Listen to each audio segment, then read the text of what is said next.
Hey everyone, hope you all are well. Today I'm going to talk you through a few tips and techniques that allow you to make your eyes look bigger and brighter. So the first thing I do before I start any makeup look is I apply a primer. I'm using the Urban Decay Eyeshadow Primer Potion, but anyone will do. You just want to add this anywhere that you'll be adding eyeshadow, and this will just ensure that your shadows go on nice and smoothly, they blend nice and easily, and so that they last all day long as well. Placement of shadow with this look is important. You want to locate your crease. Now this will be easier for some more than others. Mine is quite visible, it's just at that point above my eyelid. Now if your eyes are more hooded, just have a feel for the socket, and that's where I would usually blend my shadows when I'm working with a crease colour. Today, however, we're going to go slightly above that. I'm creating a higher crease line today, and this will give the illusion of a larger eye. I'm doing a bit of palette hopping today, so don't mind me. I always say you don't need the exact products to recreate looks, just use similar tones that you have at home. So the first shade I'm taking is called Sienna from the ABH Soft Glam Eyeshadow Palette, and I've picked this up on a Sedona Lace EB09 Universal Blending Brush. As you can see now, I'm just very lightly buffing this colour back and forward just above my natural crease line.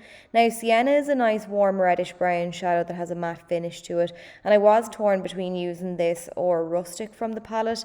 In hindsight, I probably would have gone with Rustic instead. I think it would have paired a bit better with Cypress Umber, which I'm adding later on, but it's just personal preference at the end of the day. You can use whichever shade you like in the crease.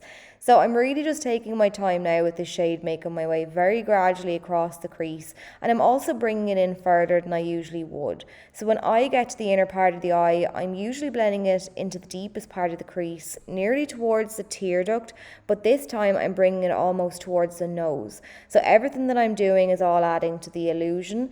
So as always now, I'm going back in with another layer of that Sienna shade, sweeping it back and forward to really lay down that colour, and I'm holding my brush quite far down the handle too, and this will help to give me a really nice soft blend. At the moment, as you can see, the shadow kind of looks more defined on that outer portion of our crease and the inner is softer.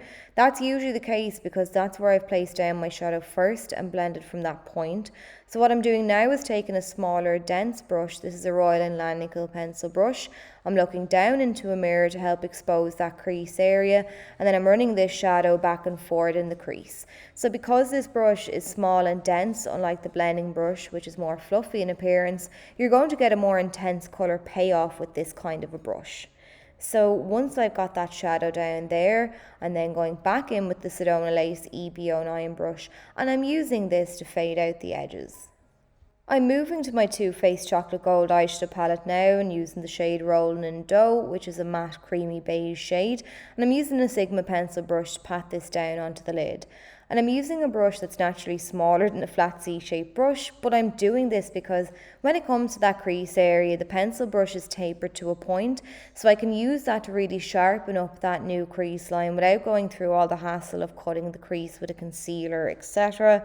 I've chosen a shade like this too because it's nice and light and bright, and because we've gone up above our natural crease line, it makes it look like there's more lid space than there actually is, so it really opens up the eyes. I'm now going back to my soft glam and taking a mix of tempera and glistening on this little flat brush from Smashbox, and I'm patting this shimmery mix to just underneath the arch of the brow, and this is just going to give the eyes a further lift. It's going to make the arch of the brow appear higher than it is, and then draws a bit of light to that area. So I'm now using a Wet n Wild bullet shaped brush to apply that mixture of shades around the tear duct too, and it'll just add a nice bit of brightness there. So I'm taking a little bit of that burnt orange shade now, and this is a nice warm matte light brown. I'm overlapping it along the edge of that sienna shade just to add another little bit of warmth and definition to that area. Now I'm taking Cypress Umber on a flat C-shaped brush from Blank Canvas Cosmetics, and I'm pressing the tip of the brush firstly into the lash line on that outer corner of the eye, and then I'm angling the brush upwards towards the crease on that outer corner.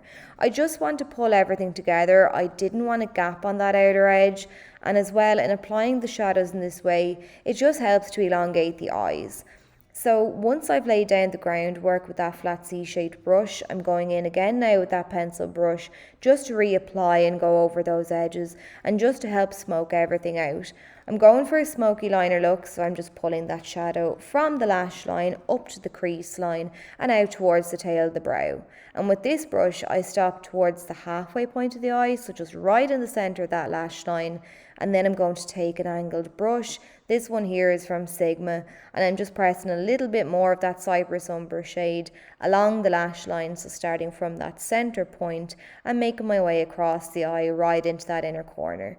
So the shadow then, it tapers out towards the corner of the eye and it just gives us a nice feline flick. For the lower lash line then, I'm taking the small dense end of my double-ended brush that came with the Urban Decay Ultraviolet palette, and I'm using that just to press the sienna shadow down along there. So I'm sweeping it downwards, I suppose down a little further than usual. Again, it'll just balance out the look and it'll help to make the eyes look a bit bigger.